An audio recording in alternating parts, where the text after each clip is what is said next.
It's time for the biggest story of the day. This is What Made the Cut with JJ and Alex on 97.5, the KSL Sports Zone. And, of course, this portion of the show brought to you by Trajan Wealth, TRAJAN Wealth.com for all of your local trusted needs in retirement. It's Trajan Wealth. Steve Bartle joining us on the program. Been quite an interesting 24 hours. Steve, how you doing, man? I'm good, man. How are you guys doing? We're fantastic. And I will be full disclosure. I love all the drama. I mean, look, we don't have games right now to break down, not even a spring game, no practices. Everything goes crazy as soon as the transfer portal opened and spring practices ended. Everybody got crazy. And over the last 24 hours, when was the first kind of trickle of news that there may have been Utah players who have been talked to about the possibility of going somewhere else in the state, including to BYU? When was that? U.S.? You're like, I don't know what you're talking about. No, it's certainly been an interesting 24 hours. There's been, obviously, I assume you're referring to a tweet last night. But yeah, it was interesting. So got a heads up late last night. I mean, we're talking like, God, what was it? It was like 10:30 that, a few of Utah's players had been getting interest from other programs. And, there's one program in particular that's been been pushing pretty hard and obviously referring to BYU there. And with that, it's like everything's within the rules, right? Like if there's no enforcement of the rules, I mean, to be completely, honest with it all, like there are rules in place with tampering. It's just there's no enforcement of the rules, and so everybody does it. Everybody, is involved in their own form of recruiting other players. Recruiting players from other teams, tampering, that sort of stuff. All of that is, everybody does it to a certain extent. And I think it was pretty interesting to get that update late last night. And I do think Utah will be able to hold on to the players I'll refer to there. But, less than, 24 hours later, Zacharias Williams hits the transfer portal. And I've been digging on that one. And it sounds like, from what I've gathered, that the Los Angeles schools are going to be a big factor in that. USC, UCLA. I've been told the Nico Iamaleava, commitment to UCLA could be a pretty significant factor there for Zacharias, and not just that, but I've from what it sounds like, USC and UCLA are making a big point of emphasis on re-recruiting a lot of their local players that have left the state. And so obviously with Zacharias Williams hailing from Los Angeles, there's reason there. But obviously, it's been a wild 24 hours to say the least. And it's been the roller coaster that is the transfer portal. Yeah, it's been pretty wild. And I want to dig into more on the Zacharias Williams stuff. But first I want to go back and kind of, I don't know. I'm not sure I'm looking for clarity or what, and I don't know what you've been told and what you can share with as far as details.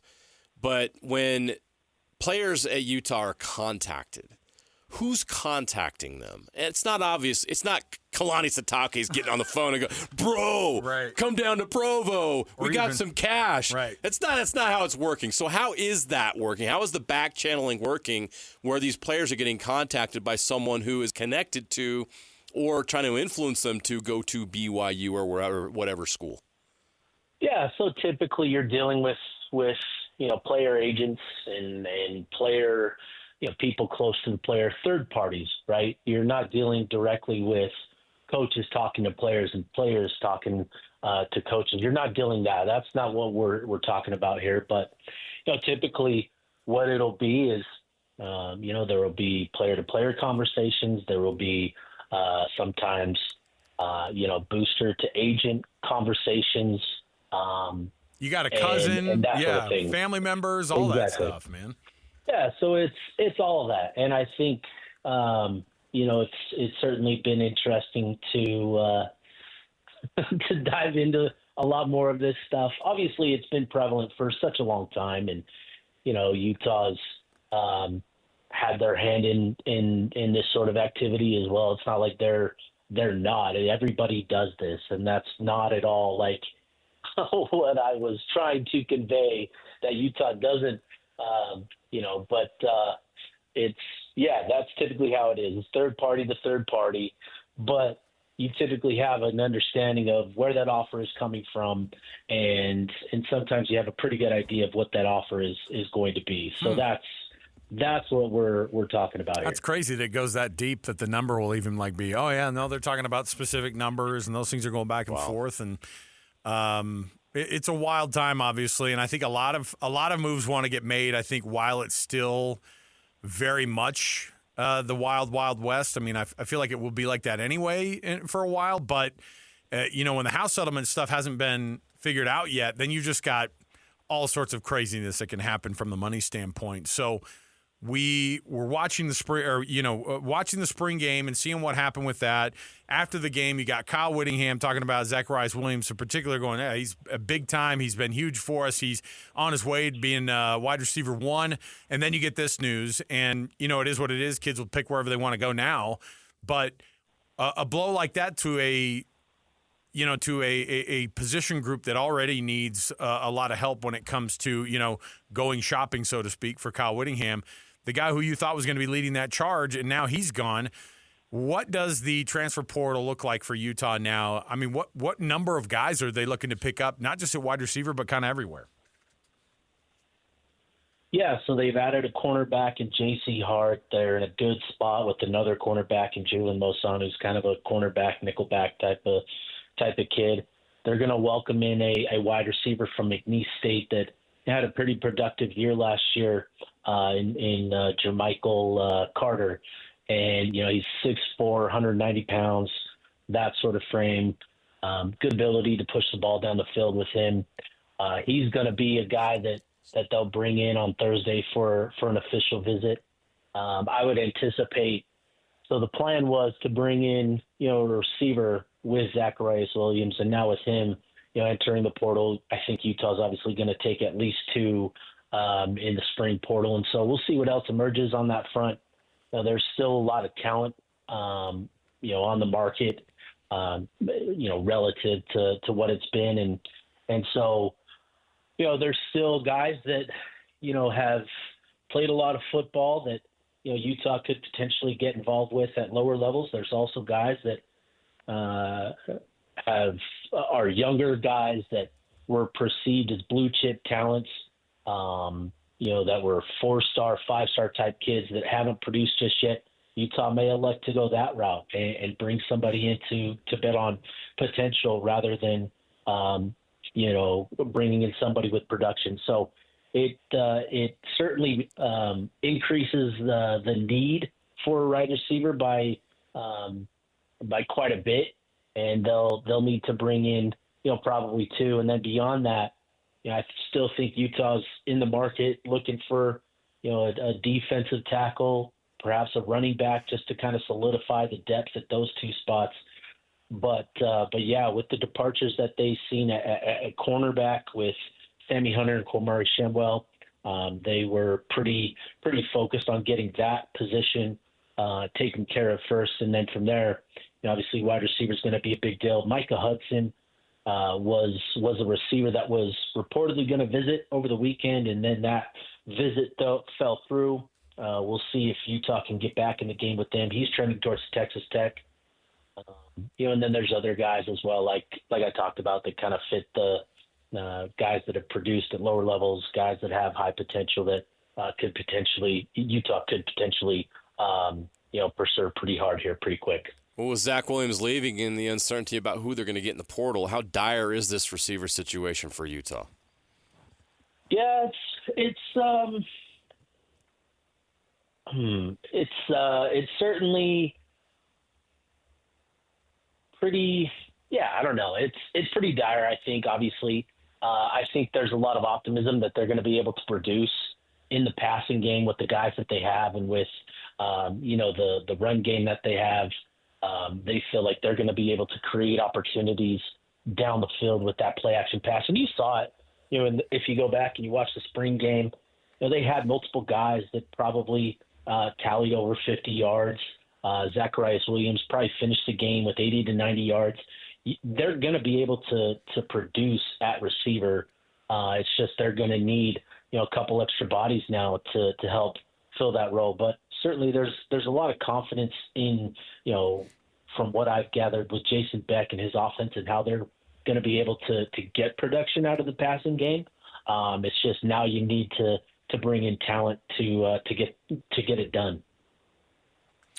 Steve Bartle, our Ute insider for KSLSports.com, joining us here on the program. So, when does the transfer portal close, and how much time is going to be there for these guys to kind of get together, figure some things out in the summer, and get some routes run before camp fires up? Yeah, so the portal closes on the 25th, so just a few days away here for college football. I believe the basketball portal closed already, but the 25th is when it closes. And then, from there, Utah's they'll get back together. They get the month off in May, but they'll get back together there, in the month of June, early in June, and that'll be, player run practices primarily. But I think with the rule changes, they'll still be able to do like some OTA, some walkthrough type stuff. And that'll be beneficial. That'll help guys get acclimated into the offense and all that sort of stuff. So there's still time to put things together. Utah has pieces in place that they brought in during the winter portal that, we're trending positively through the final couple weeks of spring ball with Otto T and Justin Stevenson and a few others. So we'll see. But yeah, they'll have, they'll probably want to get a portal commit or two at wide receiver, within the next couple of weeks, get them on campus as soon as they can and get to work with Devin Dampier and hit the ground running once they get into fall camp. Well, before we cut you loose, let's talk about Devin Dampier's first spring with this team, and you had a chance to watch him closely. Just your overall thoughts on both the way he's handled the situation on and off the field. I'd like to know what he accomplished on the field during spring, and how are guys in the locker room reacting to him and his leadership? Yeah, I think the leadership has been a big thing. I think in a lot of ways it's just what Utah needed, at that position, is the way that he's gone about building relationships with his teammates and maintaining those relationships, building those relationships beyond the gridiron. And I think that's been really good for the morale. It was interesting. I was thinking about this, late last week, but seeing where this offense specifically was week one to where it was week 5, you could tell that there's a lot of confidence throughout the unit, that the liveliness, the juice, the energy, like I said, the confidence is up across the board, offensive line, receivers, running backs, quarterbacks, everybody from where they were week 1. It just looks so much better. And, even on the other side of the field, he's earned the respect of defensive players for how difficult he's made it for them and how challenging it's been to defend him. And so, with assessing him on the field, I've been impressed with, where he's at in his game. I think he's made progress as a passer. He's not going to be a pinpoint accurate where he puts it right on the number, each and every throw, but he's improved his accuracy from where it was last season. In my opinion, and I think what's going to benefit him most is operating behind this offensive line. That's going to be really good, in both phases of the game, in the run game, and then in pass protection too. I think Dampier is going to benefit from the comfort of having a sturdy pocket pretty consistently with this offensive front, and that's going to help him, execute the throws that he needs to.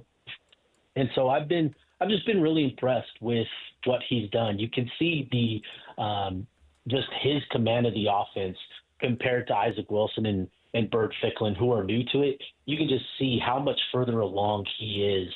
And so to bring him in with Jason Beck, that was the whole reasoning behind wanting to bring Dampier in, is just having that experience in the offense. And you could see it throughout spring camp and just how comfortable he was and how well he executed things. Steve Bartle, you can read his byline at KSLSports.com and get those insights from him, and everything that's Utah related. He's on top of it. Steve, we appreciate it, man. Thanks for hanging out with us today. Yeah, appreciate you guys. Have a good one. There you go. Steve Bartle, everybody. Drama.